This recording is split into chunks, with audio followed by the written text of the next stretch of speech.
Eh bien, bonjour à toutes et à tous. On est content de vous retrouver pour cette nouvelle vidéo. On pense beaucoup à Diego. J'ai pas des nouvelles encore. J'essaierai d'appeler la maman et le papa. Du coup, on a bien prié pour eux, soutenir la famille aussi dans cette épreuve qu'on connaît. Voilà, en tout cas, on voulait vous remercier pour vos excellents commentaires. On essaye de diversifier un petit peu les thématiques sur cette chaîne. Donc, bientôt, ça fait 6 mois là. Hier, ça fait 6 mois hier que Fiona est décédée, est partie. Donc là, on est en train de faire la pierre tombale pour Fiona. Donc, il y a pas mal de personnes qui nous ont demandé aussi qui voudraient venir se recueillir sur le cimetière là où elle est. Donc, c'est dans la Loire, 42 160 Saint-Cyprien, et c'est le nouveau cimetière de Saint-Cyprien. Et elle est au fond du cimetière. Donc la tombe n'est pas finie, donc normalement elle devrait être faite au mois de juillet. On vous fera une petite photo, vidéo là-dessus. Voilà, on voudrait mettre aussi une petite pancarte qui témoigne de sa vie dessus. On verra ce qu'on va mettre, on n'a pas encore d'idée. Merci pour vos témoignages, en tout cas. Il y a des gens qui ont fait la recette des lasagnes et se sont régalés, les enfants se sont régalés. Donc s'il y avait d'autres personnes qui l'ont fait, eh ben, merci de nous donner le retour. Dans cette nouvelle vidéo, j'ai pris un thème parce qu'en fait, il y a une personne dans les commentaires, donc c'est important que vous mettiez des commentaires parce que ça nous aide aussi, qui a dit d'où viennent les maladies. Et j'ai dit, tiens, c'est une excellente question. Et j'ai cherché, et donc c'est très vaste bien sûr comme question, et j'ai cherché un petit peu pour essayer de trouver un peu de quoi vous parler de cette question, comment répondre à cette question. Mais c'est une vaste question, hein, bien sûr, mais comment y répondre? Eh bien, en fait, ce que je voulais dire aussi, c'est que chaque jour de vie que vous avez, il faut le vivre comme une nouvelle naissance, comme un jour nouveau. Voilà. Donc, chaque jour que vous avez, il faut que vraiment il soit vécu comme quelque chose de nouveau, une nouvelle journée qui commence. Qu'est-ce que je vais mettre dans cette journée? Voilà. Et ça, c'est important parce que sinon, on vit notre vie comme une continuité du jour d'hier. Et on construit sur ce qui a été hier. Alors que normalement, on doit construire sur quelque chose de nouveau. Et donc, qu'est-ce que je vais mettre dans cette nouvelle journée que Dieu me donne? Voilà. Donc là, la maladie, en fait, c'est quoi? C'est qu'en fait, au départ, on est créé parfait. Notre corps, d'ailleurs, quand on analyse notre corps, on voit très bien que notre corps, il est fait pour vivre beaucoup plus vieux, et beaucoup de scientifiques vous le diront, ils ne comprennent pas pourquoi il y a une dégénérescence. Et en fait, notre corps, il est fait aussi pour être parfait. Il a été créé parfait. Mais alors, qu'est-ce qui s'est passé pour que, justement, il y ait un grain de sable? Eh bien, en fait, comme je l'avais expliqué dans une vidéo, il y a eu à la création la chute, donc le péché, qui est rentré dans le corps de l'homme. Et en fait, il y avait un jardin qui était un paradis sur terre. Et dans ce jardin, en fait, il y avait des pousses qui ont poussé, et Dieu avait demandé à ce que il n'y ait pas justement ces rejetons qui poussent, de travailler pour que, justement, éviter de faire entrer ces rejetons de mal. Et ils n'ont pas veillé à ça. Donc le péché est rentré dans l'homme, et en rentrant dans l'homme, eh bien, en même temps, eh bien, il y a la dégénérescence est rentrée, la mort, la dégénérescence est rentrée, les maladies sont rentrées, et on voit au fur et à mesure que l'homme vivait beaucoup plus longtemps avant, et puis maintenant, il vit beaucoup moins longtemps, et on a beaucoup plus de maladies qu'avant. Voilà. Parce que au départ, notre corps, comme je l'ai expliqué, a été créé parfait, en parfait fonctionnement. Et on voit d'ailleurs la complexité du corps humain. Quand on se coupe, ça cicatrise tout seul. On voit, il y a beaucoup de choses qu'on voit Dieu à travers la création, à travers notre monde, à travers ce que Dieu a fait aussi de notre monde, comment la planète Terre peut tourner comme ça, toute seule, avec les autres planètes qui sont autour, comment on tient debout parce qu'il y a l'attraction terrestre, toutes ces lois physiques, toutes ces choses nécessitent des calculs, d'énormes calculs. Donc il y a bien une dimension supérieure, il y a bien un Dieu qui a créé, et il nous explique tout ça dans une lettre d'amour qu'il a laissée, c'est la Bible. Voilà, donc je vous conseille de la lire et de la relire, et vous verrez que justement les questions que vous posez sont marquées dessus. Donc c'est pour ça que je voulais aborder ce sujet sur d'où vient la maladie. Donc la maladie, déjà, elle est déjà une cause à ce niveau. Et la maladie, en fait, c'est un dysfonctionnement de l'équilibre. Donc il y a un équilibre qui a été rompu au départ, et en fait, c'est un dysfonctionnement de l'équilibre de notre corps. Voilà. Donc il y a quelque chose qui, en fait, vient et commence à déséquilibrer notre corps et amène justement une ouverture. C'est comme un peu un château fort, et vous avez une porte qui s'ouvre et laisse passer justement la maladie. Donc la maladie n'a rien à voir avec Dieu, bien sûr. Elle est issue de puissance de ténèbres, d'esprits mauvais aussi. Ça peut être une des causes, mais pas seulement. Voilà. Alors bien sûr, comment on peut avoir le déséquilibre? Alors bien sûr, si on fait des choses qui vont déséquilibrer notre corps, c'est-à-dire trop manger, ça peut être une des causes, parce qu'on a un corps et il faut en prendre soin. Et donc le fait de trop manger, de manger trop sucré, on le sait, de manger trop gras, c'est sûr que si vous allez manger des hamburgers toute la journée, enfin pratiquement tous les jours, vous allez avoir des problèmes. Et pas que des cancers, ça peut déclencher des maladies cardiovasculaires. Si vous fumez, en gros, si vous avez une conduite addictive sur l'alcool, la cigarette, mais ça en fait c'est juste la résurgence d'un problème. C'est un problème qui est beaucoup plus profond. Si vous fumez ou si vous buvez, c'est qu'il y a besoin de remplir quelque chose qui est vide. Voilà. Et la maladie, en fait, c'est un vide qu'on a à l'intérieur de nous. Et ce vide, il est rempli justement par la maladie. Donc, il y a beaucoup de choses qui peuvent créer justement un déséquilibre. Eh bien, c'est le fait d'avoir une mauvaise alimentation, de ne pas faire attention à ce qu'on mange, de manger des plats préparés avec plein d'adjuvants et de produits chimiques à l'intérieur. Et bien ça en fait partie aussi. Et donc le fait de prendre soin de notre corps, c'est de faire aussi attention à ce qui va rentrer dans notre corps. Voilà. Et bien sûr, si on va manger du jambon avec des produits à l'intérieur, des sels à l'intérieur, eh bien ça va pas nous faire grand-chose. Mais si on le fait tout le temps, ça peut provoquer un déséquilibre et amener un cancer du côlon, voilà, par exemple. Donc, mangez des bons produits, prenez le temps de manger des bons produits parce que la nourriture, eh bien, c'est aussi une médecine. Voilà. Et donc, c'est une porte d'entrée par laquelle peut rentrer la maladie et peut être une des causes de la maladie, mais seulement une des causes. On peut y avoir aussi la drogue. Donc, il y a des gens qui prennent de la drogue. Alors, la drogue, ça peut être des cachets aussi. Hein. Ça peut être camisole chimique que les gens ont commencé à prendre un traitement parce qu'ils avaient une maladie, puis après ils sont restés dedans, et bien sûr, eh bien c'est encore pire parce que ça va les amener à un décès prématuré. Donc il y a la contre-offensive, et puis c'est la guérison.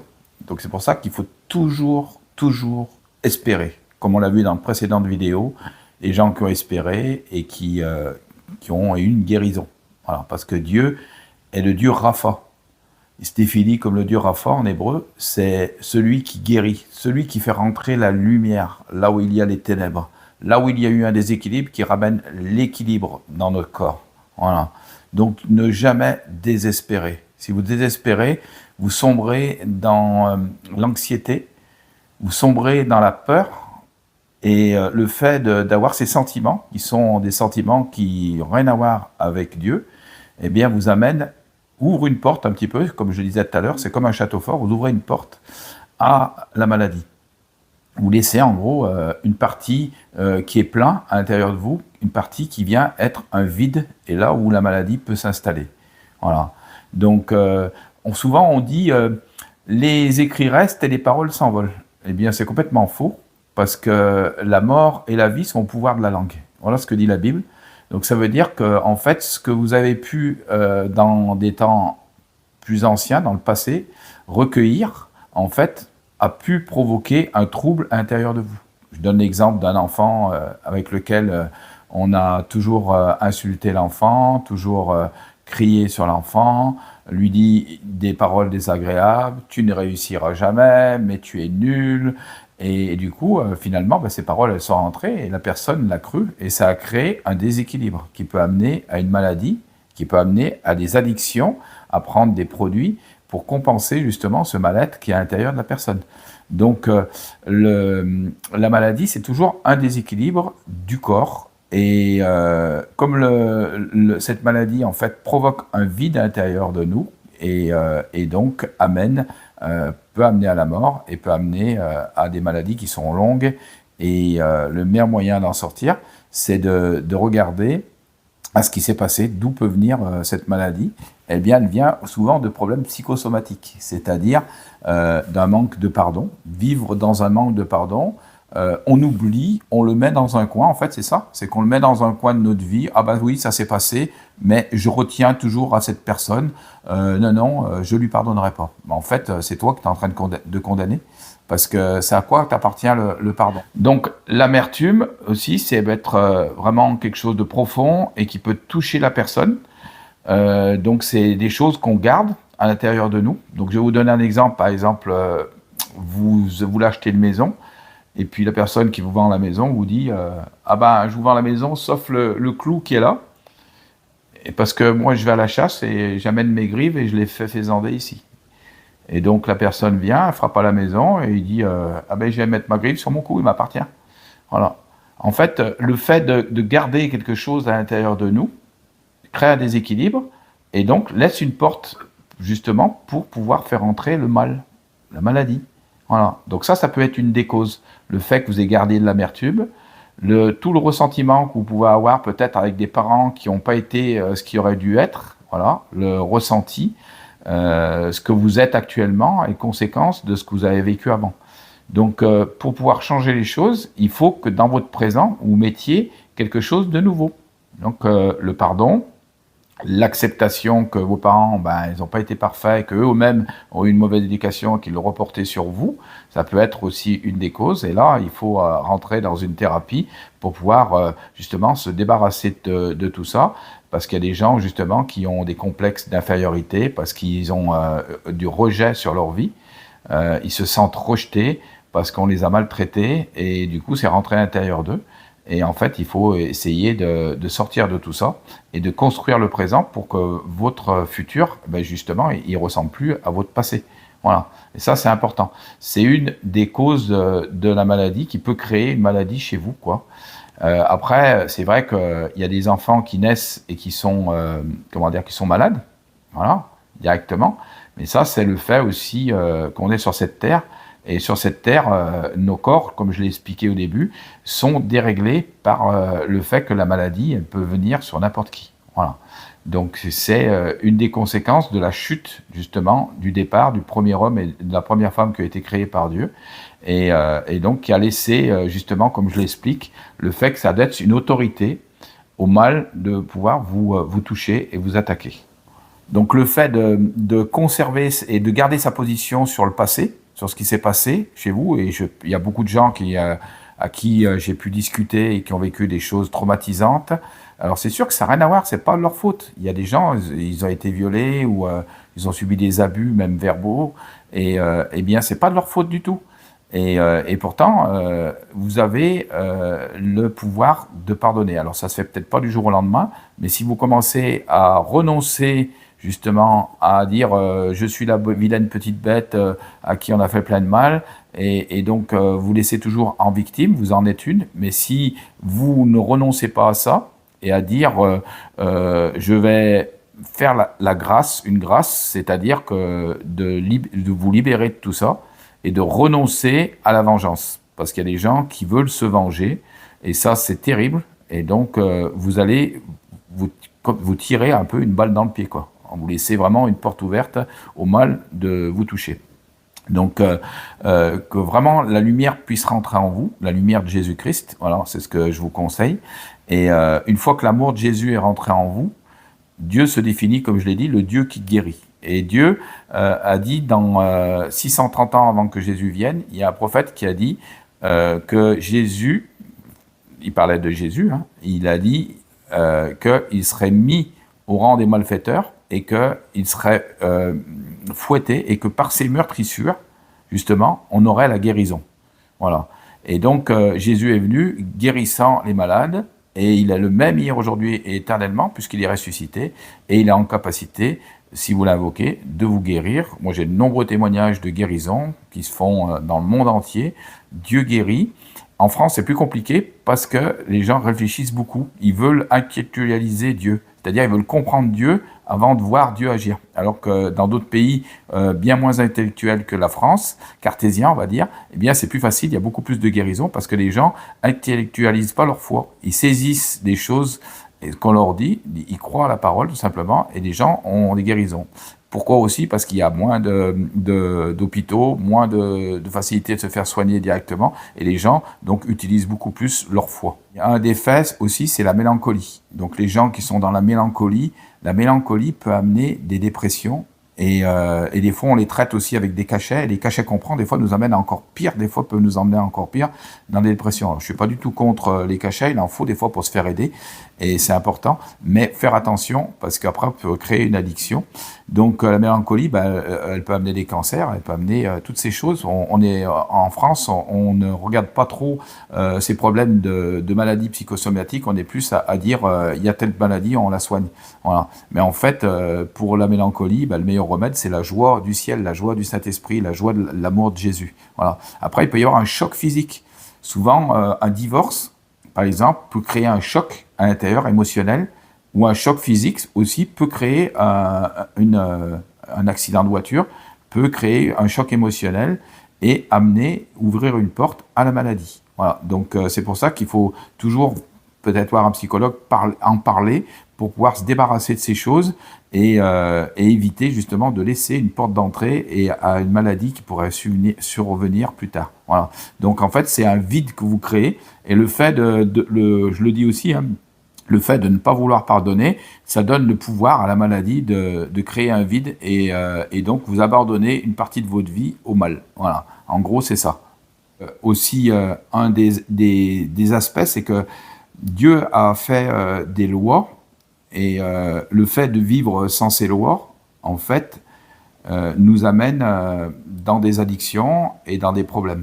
Voilà, donc je m'explique. C'est que quand Jésus est venu, il a inscrit ses lois dans nos cœurs. À l'intérieur de nos cœurs, il a mis des lois, des choses te dire attention, si tu vas par là, c'est pas bon pour toi. Si tu fais telle chose, c'est pas bon pour toi.